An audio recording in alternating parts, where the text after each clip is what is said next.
Bang. Does that feel good? I knew it would. It's a sexy beast of a show today on the Alligator Hour. It's all kind of a foreplay, a touching build-up, if you will, and I know you will. A build-up to what, you ask? Shut up. I will tell you. It's a build-up to the interview with Alex Turner, frontman of a sexy band you might know as the Arctic Monkeys. Too sexy, you say? Shut up, and I'll tell you more. Let's dim the lights, shall we? Light a candle. Set the mood. It's interview time. My guest today is origami teacher, hand model, and international Monopoly champion, Alex Turner. Hello, Alex. Good evening. Thank you for having me. Yes, it's a joy to have you. Nice to be back in the Pink Duck. Do the listeners know that's where we are, or is that door left closed? No, that door is. Oh yeah, I guess that door is open. In my phone, I have illiterate written 6 times. I don't know. Do you write a lot of the notes in the notes? I am. I have many moments of madness. Alacrity. Oh. Cheerful willingness. Wow. A doxography. It's literature or fine writing based on trivial and mundane subject matters. Well, maybe we should read through our iPhone notes. Yeah, let's go through some iPhone notes together. I like this. Are yours mostly words with definitions? Or are there, do you put just ideas that you have at 3 a.m. on there? Oh, I have tons of ideas at 3 a.m. So, I have one here that just says, "It's my headache." Cockalorum, a little man with an unduly high opinion of himself. I just have this here that says the shivers. And here's one that says, "Put glass in front of everything." Wow. Glass Panther. That writes itself. Glass hole. Wow. I have John Lennon as a TV chef. Yeah, at 4:17 a.m. At 4, I like that. But yeah, I mean, I was onto something there.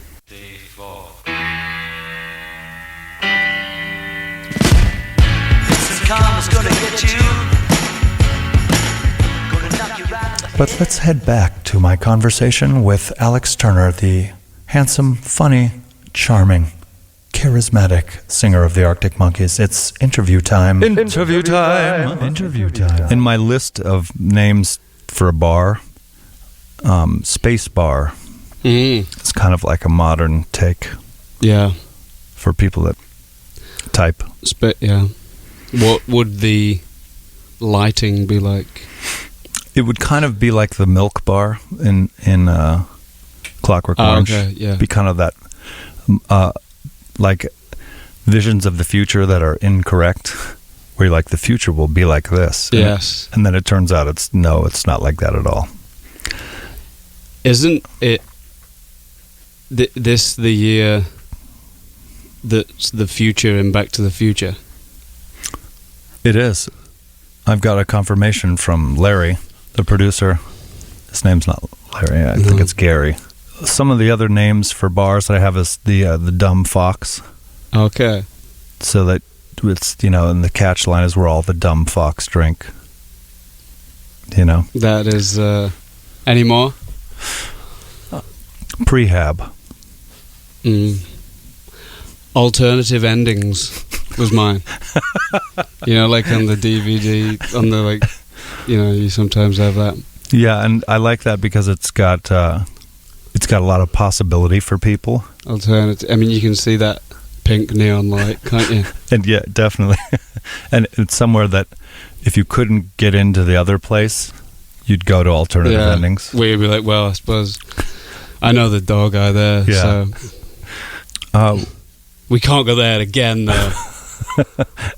Well, it'd be new every time, you know. Yeah, that's the tagline for that. Yeah, new every time is the new time for the first time. Yeah, every time's the first time. Yeah, the first time every time. Oh, here's a word I wrote down. I liked obstreperous.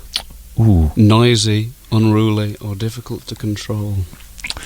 I've seen you obstreperous. You know, most people don't see that side of you, but I've seen you like that. It's there. Obstreperous. It's within us all. Yeah. One of the things that was interesting when we recorded together is you would change lyrics. You know, you would change lyrics, but I never saw a pen or a piece of paper. So you had lyrics, you knew them, but then you changed some of them. But I never saw any writing utensils. Was that a common thing? I know you must write something down. Yeah, but I found it interesting that there was no. There's I have notebooks and do write things down, but it never.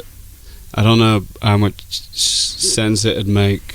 Often it looks more like a algorithm or something. Like by the time I'm finished, a word cloud. Yeah, yeah, like somewhere between a spider diagram and a, you know.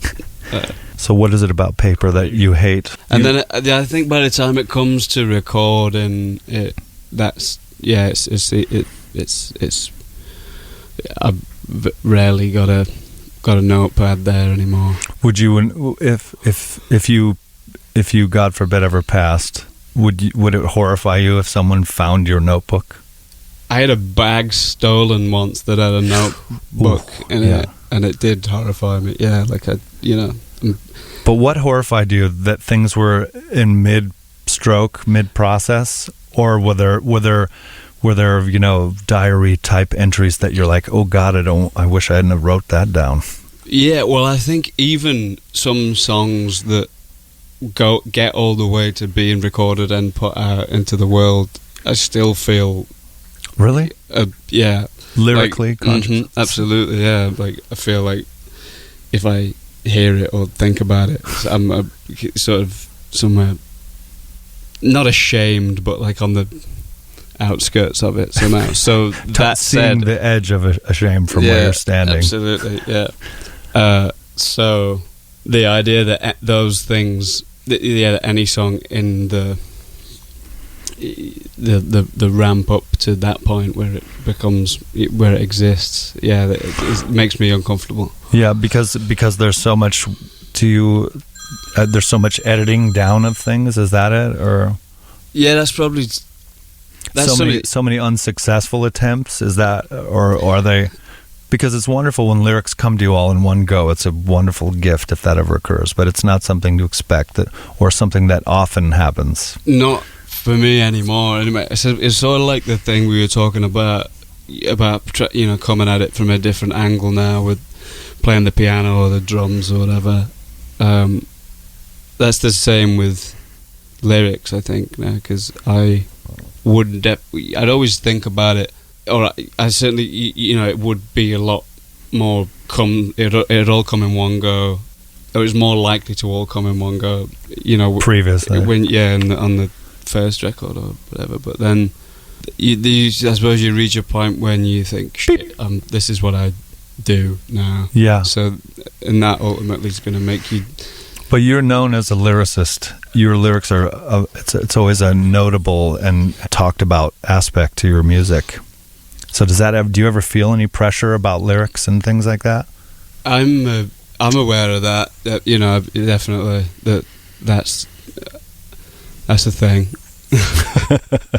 But I think so. Like, I certainly think that it definitely prevents me from having like a Twitter or anything like that. Is that why you don't have a Twitter? Yeah, it's the pressure. Man. Yeah. It's like, they're going to expect me to say something profound. Yeah. I don't have a Twitter because I would blow it within the first 12 minutes. You know? I'm just kidding. I don't know. I haven't got the time. No, but I can see where that could be a thing where it would be like, oh God, I don't have to say something profound. It's It takes me a while to work it out, the lyrics, and a lot more these days. I think like I'm not surprised if it takes 3 months rather than an afternoon. But then it's never, never like, it's like hangovers. There's not two the same. Yeah. Well, that was very profound.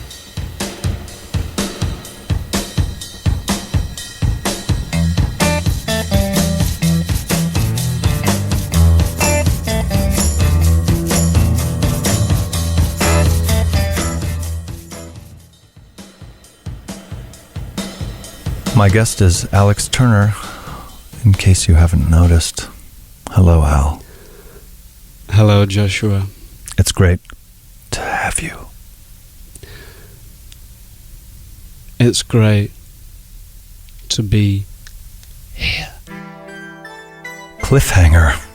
That ends this week's episode of the Alligator Hour. I'm your host, Joshua Homme. If you'd like to hear more of Alex Turner and myself flabbing our gums, then please come back next week and we'll break off another little piece for you.